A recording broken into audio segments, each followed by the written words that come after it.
আপনারা সূরা আর রহমান পড়বেন। রহমান নামটা অনেক ব্যাপক দয়াময়ের নাম, তার মানে আল্লাহ পাক মার্সিফুল, মোস্ট মার্সিফুল।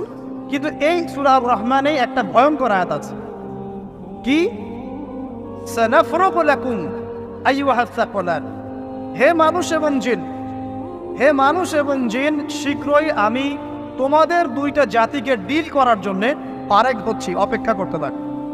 মানে আল্লাহ পাক কুল্লু ইয়াউমিন হুয়া ফি শাআন, মানে আল্লাহ পাক কি করেন, সবসময় তার কাজে ব্যস্ত আছেন। মহাবিশ্বের তো গ্রহ নক্ষত্র গ্যালাক্সির অভাব নাই, মাখলুকের কোনো অভাব নাই। আল্লাহ পাক প্রত্যেকটা মুহূর্তেই তার কাজে ব্যস্ত আছে, তার কাজে শানে ব্যস্ত আছে। কিন্তু এই ব্যস্ততা থেকে ফারেক হবেন কাদের জন্যে? মানুষ আর জিনের জন্য। সুবহানাল্লাহ, মানুষ আর জিনের জন্য। আল্লাহ পাক বলছেন সানাফরুগু লাকুম আইয়ুহাস সাকলান, দাঁড়াও, দুনিয়ার মধ্যে এইসব করে বেড়াচ্ছ, তোমাদের দুই জাতির জন্য আমি অচিরে ফারেক হব ইনশাআল্লাহ।